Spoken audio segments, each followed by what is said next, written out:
달콤한 말씀, 행복한 하루, 말씀 묵상 시작하도록 하겠습니다. 오늘 우리들이 함께 묵상할 말씀은 구약성경 잠언 16장 16절에서 33절 말씀입니다. 지혜를 얻는 것이 금을 얻는 것보다 얼마나 나은고 명철을 얻는 것이 은을 얻는 것보다 더욱 나으니라. 악을 떠나는 것은 정직한 사람의 대로이니 자기의 길을 지킨 자는 자기의 영혼을 보전하느니라. 교만은 패망의 선봉이요 거만한 마음은 넘어짐의 앞잡이니라. 겸손한 자와 함께하여 마음을 낮추는 것이 교만한 자와 함께하여 탈취물을 나누는 것보다 나으니라. 삼가 말씀에 주의한 자는 좋은 것을 얻느니 여호와를 의지한 자는 복이 있느니라. 마음이 지혜로운 자는 명철하다 일컬음을 받고 입이 선한 자는 남의 악식을 더하게 하느니라. 명철한 자에게는 그 명철이 생명의 샘이 되거니와 미련한 자에게는 그 미련한 것이 징계가 되느니라. 지혜로운 자의 마음은 그의 입을 슬기롭게 하고 또 그의 입술에 지식을 더하느니라. 선한 말은 꿀송이 같아서 마음에 달고 뼈에 양약이 되느니라. 어떤 길은 사람이 보기에 바르나 필경은 사망의 길이니라. 고되게 일하는 자는 식욕으로 말미암아 애쓰나니 이는 그의 입이 자기를 독촉함이니라. 불량한 자는 악을 꾀하나니 그 입술에는 맹렬한 불 같은 것이 있느니라. 패역한 자는 다툼을 일으키고 말쟁이는 친한 벗을 이간하느니라. 강포한 사람은 그 이웃을 꾀어 좋지 아니한 길로 인도하느니라. 눈짓을 한 자는 패역한 일을 도모하며 입술을 닫는 자는 악한 일을 이루느니라. 백발은 영화의 면류관이라. 공의로운 길에서 얻으리라. 노하기를 더디한 자는 용사보다 낫고 자기의 마음을 다스린 자는 성을 빼앗는 자보다 나으니라. 제비는 사람이 뽑으나 모든 일을 작정하기는 여호와께 있느니라. 아멘. 오늘 말씀 제목은 겸손한 자가 가는 길이라고 말씀드리고 싶습니다. 왜냐하면은 지혜는 겸손한 자에게 하나님의 복과 생명을 주기 때문입니다. 오늘 16에서 17절을 보면요. 지혜는 금과 은을 얻는 것보다 더 낫다라고 되어 있어요. 그럼 왜 낫냐? 그만큼 지혜가 소중하고 훨씬 더 귀하기 때문입니다. 사실 요새 사회가 지혜와 지식이 최고인 세상이죠. 예전에는 기술을 가진 사람 또는 좋은 상품을 생산하는 사람이 돈을 많이 벌던 시대였어요. 그렇지만 지금은 그때와는 사뭇 다릅니다. 왜냐하면 요새는 상품보다 상품을 팔 수 있는 그런 필드, 장을 깔아주거나 네트워크, 플랫폼을 깔아놓은 사람이 돈을 버는 사회예요. 성공하는 사회입니다. 그래서 여러분들이 배달 음식을 시켜 먹잖아요. 그쵸? 뭐 짜장면, 피자, 치킨을 먹을 때 좋은 짜장면을 만드는 사람, 좋은 피자나 맛있는 치킨을 만드는 사람보다 그 치킨을 팔 수 있도록 우리가 보통 쓰는 플랫폼, 뭐 배달의 민족, 요기요, 쿠팡이츠 이런 것들 있잖아요. 배달 플랫폼들요, 주문 앱들. 그 앱을 만든 사람이 돈을 더 많이 버는 구조가 돼 있어요. 그러니까 여러분들이 보통 우리가 말하는 대기업들이죠. 네이버, 카카오, 넷플릭스 그런 많은 업체들이 직접 상품을 만드는 회사들이 아니에요. 상품을 만드는 회사들이 아니라 그 상품을 생산하는 게 아니라 그 상품을 팔 수 있도록 판만 깔아주는 회사들입니다.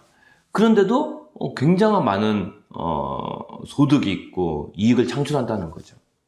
이런 회사들의 공통점은 무슨 새로운 상품을 만들지 않습니다. 기존 제품을 가지고 팔 수 있는 아이디어를 가지고 있다는 게 이 회사의 장점들이죠.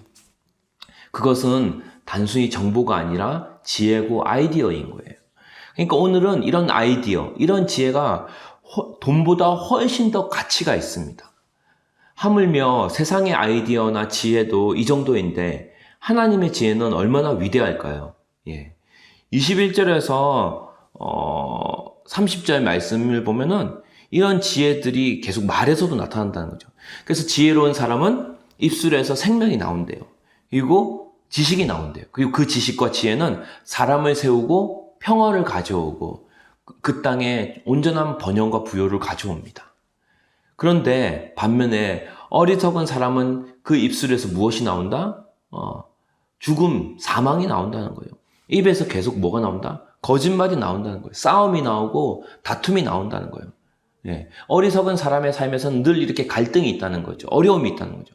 그런데 이런 미련한, 이런 지혜가 없음, 어리석음은 도대체 그 근본이 어디냐?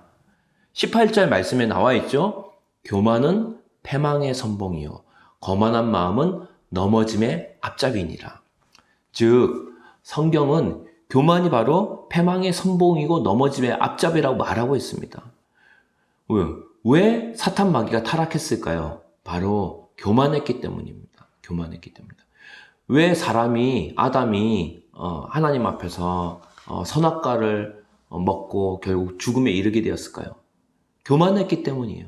그러니까 사탄도 아담도 바로 자기가 인생의 주인이다. 자기가 인생의 중심이다. 자기가 바로 하나님과 맞먹겠다. 이런 마음, 즉 교만함이 그 안에 있었기 때문에 거기서부터 멸망이 시작되고 죽음이 찾아오고 타락이 시작됐다는 거죠. 예. 모든 죄의 시작은 바로 하나님을 인정하지 않는 자신의 진짜 주인을 알아보지 못하는 그 교만에서 시작된다는 것이죠. 교만한 사람은요, 자기가 옳다고 생각하기 때문에 다른 사람의 지혜를, 다른 사람의 생각이나 말을 받아들이지 않습니다. 무엇보다 궁극적인 지혜이신 하나님을 인정하지 않습니다. 그렇기 때문에 세상의 지식은 많지만 하나님의 지혜가 없어서 결국은 헛된 인생을 사다 죽을 수밖에 없다는 거죠. 참된 지혜는 어디서 옵니까? 바로 겸손함이라는 거죠. 왜? 겸손한 자는 지혜의 근본이신 하나님을 인정하기 때문이에요. 예. 그래서 모든 일에서 하나님의 주권을 인정합니다. 거기서부터 하나님의 통치가 그 사람의 삶에 임하게 되는 거죠. 그러니까 하나님이 주시고자 하는 모든 복이 그 사람의 삶에 겸손한 자에게 임할 수밖에 없다는 것입니다. 20절 말씀에도 나오죠. 삶과 말씀에 주의하는 자는 좋은 것을 얻나니 여호와를 의지한 자는 복이 있느니라. 즉 성경은 겸손한 자가 하나님의 말씀에 주의한다고 되어 있어요. 이렇게 여호와를 의지하기 때문에 그 사람의 삶에서 복이 있다는 것이지요. 예.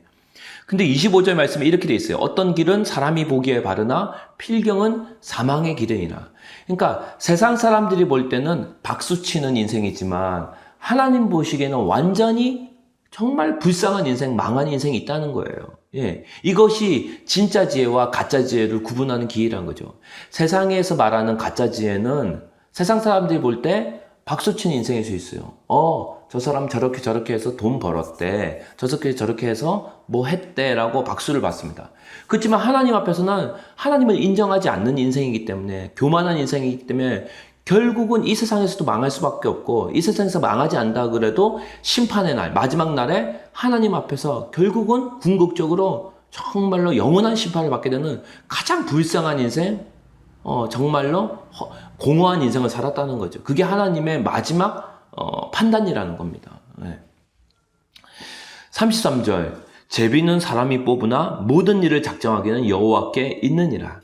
즉 우리가 어떤 선택을 하더라도 결국 최종 결론, 즉 인생의 궁극적인 그 모든 것을 주관하시는 분은 누구다? 하나님이라는 거죠. 예. 그래서 겸손한 사람은요, 내가 순간순간 뭔가를 결정한다 하더라도 그 일의 결과, 주권을 누구에게 의탁합니까? 하나님께 의탁한다는 거죠. 늘 하나님을 앞세웁니다. 하나님의 통치를 인정한다는 거죠. 예. 그렇기 때문에 우리의 눈으로 보길 때는 그 사람이 성공과 실패의 인생으로 보일 수 있을지 모르겠지만 결국 마지막에 가서 세상 사람들이 볼 때 저 사람 틀렸다고 하더라도 하나님 앞에 인정받는 인생이 있고요. 세상 사람들이 정말로 인정해 준다 하더라도 하나님 앞에서는 완전히 망한 인생이 있다는 거죠. 결국 여러분이 세상의 지혜를 따를 것인가 하나님의 지혜를 따를 것인가 오늘 말씀 앞에서 정직하게 자신에게 물어보시고 궁극적으로 인생의 주관자 되시는 하나님의 지혜를 배우고 그분의 말씀을 따라 삶으로 마지막 날에 하나님께 인정받는 그런 복된 인생 되기를 주님의 이름으로 축원합니다.